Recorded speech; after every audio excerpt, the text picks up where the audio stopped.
কোরআনে কারীমের শেষ তিনটি সূরা, এই সূরাগুলো আয়তনে অনেক ছোট ছোট। সূরা ইখলাস, যেটাকে আমরা কুল হুয়াল্লাহ সূরা বলি, সূরা ফালাক এবং সূরা নাস, এই তিনটি সূরা হলো গোটা কোরআনে যত বিশেষ ফজিলতপূর্ণ, বিশেষ মর্যাদাপূর্ণ সূরা আছে তার মধ্যে থেকে অন্যতম। এই তিনটি সূরার মর্যাদা অনেক বেশি। আমি শুধুমাত্র এই তিনটি সূরা সম্পর্কে সংক্ষেপে ফজিলত এবং মর্যাদা এবং কখন কখন আমাদের পাঠ করার নির্দেশ আল্লাহ তাআলা দিয়েছেন, কেন দিয়েছেন সে বিষয়ে কথা বলার পর এই সূরাগুলোর প্রত্যেকটি সংক্ষিপ্ত ব্যাখ্যা অনুবাদে আমরা চলে যাব ইনশাআল্লাহ তাআলা। সম্মানিত উপস্থিতি, সূরা ইখলাস, সূরা ফালাক, সূরা নাস, সূরা কুল হুয়াল্লাহ, সূরা কুল আউযু বিরাব্বিল ফালাক, সূরা কুল আউযু বিরাব্বিন নাস, এগুলা যার যার মুখস্থ আছে একটু হাত তোলেন সবাই। মাশাআল্লাহ, তার মানে আমাদের সবার মুখস্থ আছে। হাত নামায়েন না, হাত উঠায় রাখেন। আল্লাহ আপনি আমাদের সবাইকে এই তিন সূরার সারমর্ম, এর মর্যাদা, এর ফজিলত, এর নির্দেশ, এর বার্তা, এটা আমাদের সবাইকে গ্রহণ করার, অনুধাবন করার, উপলব্ধি করার, মেনে চলার তৌফিক দান করুন। এবার হাত নামান। সম্মানিত ভাইরা আমার, কোরআনে কারীমের এই শেষের তিনটা সূরা এমন তিনটা সূরা যে আমাদের প্রিয় নবী সাল্লাল্লাহু আলাইহি সাল্লাম সারা দিনে সবচাইতে বেশি সংখ্যক বার যেই সূরাগুলোকে ওয়াজিফা হিসাবে, আমল হিসাবে পড়ার নির্দেশ দিয়েছেন কোরআনে কারীমের, সেই সূরাগুলো হলো এই তিনটা সূরা। এই তিনটা সূরা দিনে এবং রাতে যত বেশি সংখ্যক বার পাঠ করতে হয়, অন্য কোন সূরা, এমনকি অন্য কোন দোয়া এত বেশি সংখ্যক বার পাঠের নির্দেশ কোরআনে অথবা হাদিসে কোথাও দেওয়া হয় নাই। তাহলে এই তিনটা সূরার মর্যাদা, এর কি মর্তবা, এর কি বৈশিষ্ট্য, এর কি মাহাত্ম্য আছে সেটা বুঝবার জন্য আর কিছু প্রয়োজন নাই। এই একটি কথা যথেষ্ট যে দিন এবং রাত 24 ঘন্টার ভেতরে কোরআনে কারীমের এই শেষ তিনটা সূরা, সূরা ইখলাস, সূরা ফালাক, সূরা নাস, এগুলোকে যত বেশি সংখ্যক বার নবী সাল্লাল্লাহু আলাইহি ওয়াসাল্লাম পড়ার নির্দেশ দিয়েছেন, তিনি নিজে পাঠ করতেন, এত বেশি সংখ্যক বার অন্য আর কোন দোয়া, আর কোন সূরা, আর কোন আয়াত, আর কোন কিছু পাঠ করার নির্দেশ আমাদেরকে কোরআন হাদিস দেয় নাই। এখান থেকে এই তিনটার সূরা যে আল্লাহর কাছে কত গুরুত্বপূর্ণ, নবী সাল্লাল্লাহু আলাইহি ওয়াসাল্লামের কাছে কত গুরুত্বপূর্ণ যে রিপিটেডলি এত বেশি সংখ্যক বার পাঠ করার নির্দেশ দেওয়া হয়েছে, এটা পরিষ্কার ভাবে বোঝা যায় কি যায় না বলেন? সম্মানিত ভাইরা আমার, সূরা ইখলাস, সূরা ফালাক, সূরা নাস, এই তিন সূরা দিন এবং রাত সব মিলিয়ে আমাদের প্রিয় নবী সাল্লাল্লাহু আলাইহি ওয়াসাল্লাম তিন জায়গায়, তিনি তিন সময় এই সূরাগুলো পাঠ করতেন। একটা হলো সকাল এবং সন্ধ্যায়। সকাল এবং সন্ধ্যায় নবী করিম সাল্লাল্লাহু আলাইহি ওয়াসাল্লাম তিন কুল পড়তেন। এটাকে সংক্ষেপে বলা হয় তিন কুল। যেহেতু তিন সূরা শুরুতে কুল শব্দটা আছে, এজন্য সংক্ষেপে বলা হয় তিন কুল। এই তিন কুল ইখলাস, ফালাক, নাস, এই শেষের তিনটা সূরা কোরআনের, এই তিনটা সূরাকে আমাদের প্রিয় নবী সাল্লাল্লাহু আলাইহি ওয়াসাল্লাম সকাল সন্ধ্যায় পড়তেন।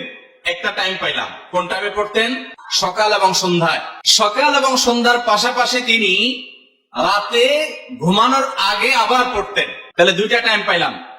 আরেকটা টাইম হলো 5 ওয়াক্ত নামাজের পরেও তিনি পাঠ করতেন। তাহলে কয় টাইম হলো? 3 টাইম। 3 কুল পড়তে হয় প্রতিদিন, রাত পুরা 24 ঘন্টার মধ্যে কয় টাইম? 3 কুল 3 সময়ে পড়তে হয়। সকাল এবং সন্ধ্যা এবং রাত এই সময়গুলোতে পড়তে হয় প্রত্যেকটা 3 বার করে। 3 বার পরে পড়লে কি লাভ হয়? নবী করিম সাল্লাল্লাহু আলাইহি ওয়াসাল্লামের পরিষ্কার হাদিস রয়েছে, যদি কেউ সকালে 3 কুল 3 বার করে পাঠ করে, সূরা ইখলাস 3 বার, সূরা ফালাক 3 বার, সূরা নাস 3 বার যদি কেউ পাঠ করে, সন্ধ্যার আগ পর্যন্ত সারা দিনের জন্য ওই পাঠকারী ব্যক্তি আল্লাহ তাআলার জিম্মায়, আল্লাহর হেফাজতে, আল্লাহর নিরাপত্তায় সে চলে যায়। যত প্রকার অনিষ্ট আছে, ক্ষতি আছে, দৃশ্যমান ক্ষতি, অদৃশ্যমান ক্ষতি, সব ধরনের ক্ষয়ক্ষতি থেকে এবং আকস্মিক বিপদ থেকে, মুসিবত থেকে আল্লাহ রাব্বুল আলামিন ওই ব্যক্তিকে হেফাজত করেন, যে ব্যক্তি ইয়াকিনের সাথে, ঈমানের সাথে, দৃঢ়তার সাথে আল্লাহ তাআলার কাছে প্রার্থনা করে এই সূরাটা সকালে 3 বার পাঠ করে। একইভাবে যে ব্যক্তি সন্ধ্যায় পাঠ করে, মাগরিবের আগে বা পরে, আসরের পর থেকে নিয়ে মাগরিবের আগে কিংবা এশার আগ পর্যন্ত পুরো সময়ের ভিতরে যদি কেউ এই 3 কুল 3 বার পাঠ করে, তো সারা রাত জুড়ে ওই ব্যক্তি, এই পাঠকারী ব্যক্তি আল্লাহ রাব্বুল আলামিনের নিরাপত্তায় প্রবেশ করে যায়। একইভাবে আমাদের প্রিয় নবী সাল্লাল্লাহু আলাইহি ওয়াসাল্লাম প্রত্যেক 5 ওয়াক্ত নামাজের প্রত্যেক ওয়াক্তের পর এই 3 কুল পাঠ করতেন একবার। কয়বার? একবার সূরা ইখলাস, একবার সূরা ফালাক, আর একবার সূরা নাস। তাইলে মোট দিন এবং রাতে কয় জায়গায়, কয় টাইমে এই সূরাগুলো পাঠ করতে হয়? 3 টাইম। একটা হলো সকাল সন্ধ্যায়, আরেকটা হলো রাতে শোয়ার আগে, আরেকটা হলো 5 ওয়াক্ত নামাজের 5 ওয়াক্ত নামাজের পরে একবার করে, একবার সূরা ইখলাস, একবার সূরা ফালাক, একবার সূরা নাস, ফজরের পরে, আবার যোহরের পরে, আবার আসরের পরে, আবার মাগরিবের পরে, আবার এশার পরে। তাহলে দিন এবং রাত 24 ঘন্টায় এই 3 কুল কত বেশি গুরুত্বপূর্ণ হলে কোরআনের অন্য কোন সূরা, অন্য কোন আয়াত এত বেশি জায়গায়, এত বিভিন্ন জায়গায়, বিভিন্ন সময় নবী সাল্লাল্লাহু আলাইহি ওয়াসাল্লাম এত সংখ্যক বার আমাদেরকে পাঠের নির্দেশ দেন নাই।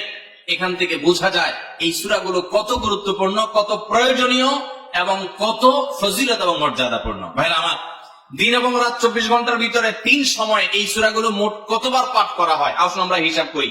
সকাল, সন্ধ্যা এবং রাতে 3 বার করে যদি পাঠ করা হয় তাহলে কয়বার হলো? 9 বার করে। সকালে 3 বার, সন্ধ্যায় 3 বার, রাতে 3 বার, তাহলে মোট কয়বার হলো? 9 বার। আর 5 ওয়াক্ত নামাজের পরে 5 বার, কয়বার হলো? 9 আর 5 কত? 14। সূরা ইখলাস দিনে কয়বার পড়তে হয়? কমপক্ষে 14 বার পাঠ করা সুন্নাহ। সূরা ফালাক দিনে 14 বার পাঠ করা সুন্নাহ। সূরা নাস দিনে 14 বার পাঠ করা, এটা সুন্নাত নবী সাল্লাল্লাহু আলাইহি ওয়াসাল্লামের। এই আমলটা আমরা অনেকে জীবনে আজকে প্রথম শুনেছি, অনেকে হয়তো আগে থেকে জানি। আমি এই ফজিলত এবং মর্যাদার কথা যে বললাম, আল্লাহ নবী সাল্লাল্লাহু আলাইহি ওয়াসাল্লাম যে বলেছেন সকালে পড়লে সারাদিন, সন্ধ্যা পড়লে সারা রাত, রাতে শোয়ার সময় পড়লে, বিশেষ করে রাতে মানুষ ঘুমন্ত অবস্থায় নানা রকমের ক্ষয়ক্ষতির আশঙ্কা থাকে। এই সব ধরনের ক্ষয়ক্ষতি থেকে আল্লাহর নিরাপত্তা সে চলে আসে। আল্লাহ তার হেফাজতের জিম্মাদারি নিয়ে নেন, দায়িত্বশীল হয়ে যান। সবকিছু থেকে যথেষ্ট, সবকিছু থেকে আল্লাহ তাআলা তাকে নিরাপদ করে দেন। এই বিশ্বাস, এই ইয়াকিন নবী সাল্লাল্লাহু আলাইহি ওয়াসাল্লামের কথার প্রতি আমাদের আছে না নাই? তাহলে এই সূরাগুলো আমরা আজ থেকে আমল করব তো ইনশাআল্লাহ।